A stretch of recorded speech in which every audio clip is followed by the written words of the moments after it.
Sa impeachment trial ni Vice President Sara Duterte, itinuro si Colonel Raymond Dante Lachica na siyang nagplano at nagpatupad ng mga aktibidad na ginastusan ng confidential fund ng Office of the Vice President. Kanina, sinabi niya sa GMA News na handa siyang humarap sa impeachment court kung ipatatawag. Nakatutok si Marisol Abduraman. Yung mga documents po na yan ay galing po sa security officer, Your Honor, na si Colonel Lachica, Your Honor. Biniverify po kay Colonel Lachica. Si Colonel Lachica po ang nag-implement, Your Honor. Nirelease ko po kay Colonel Lachica, Your Honor. Makailang beses binanggit si Colonel Raymond Dante Lachica sa impeachment trial ni Vice President Sara Duterte, kaugnay ng umuning maling paggamit ng kalahating bilyong pisong confidential fund. Sa testimonya ni Gina Acosta, Special Disbursing Officer ng OVP, inutusan daw siya ni Duterte na ibigay ang cash kay Lachica. Si Lachica din daw ang gumawa ng plano kung paano gagamitin ang confidential fund. Siya rin ang namahala sa pamamahagi ng pera at nagsabi kung saan ito napunta. Siya po ang tinalaga ng Vice Presidente na siya po ang security officer, Your Honor.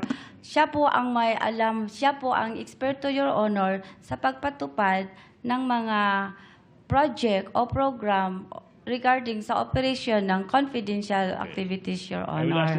Kanina, nakausap ng GMA News si Lachica. Tumanggi siya magbigay ng pahayag on-cam, pero ang sabi niya, handa siyang humarap sa Senate Impeachment Court kung ipatatawag.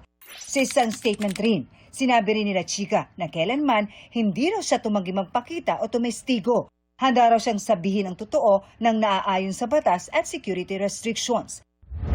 Sa ngayon, pinag-iisipan pa ng prosecution kung ipatatawag nila si Lachica para tumestigo. Bilang miyembro ng Philippine Army, sumailalim din siya sa investigasyon ng Armed Forces of the Philippines kaugnay ng issue. Kanina sinabi ng AFP na itinigil na raw nila ang investigasyon. Ni-recommend natin to for termination and conclusion to avoid itong duplication of functions. Particularly since itong Office of the Ombudsman has already taken yung cognizance of the complaints. Sa ngayon, aktibo pa sa serbisyo si Lachica pero wala siyang assignments mula noong October 2025. Nagsilbi siyang hepe noon ng Vice Presidential Security and Protection Group o VP-SPG.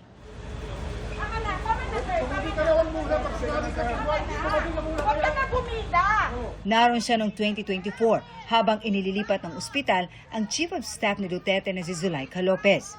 Ang naging sanhi para ireklamo siya ng PNP dahil sa paghadlang umano sa pagpapatupad ng legal detention order ng Kamara. Ibinasura ito kalaunan ng Quezon City Prosecutor's Office.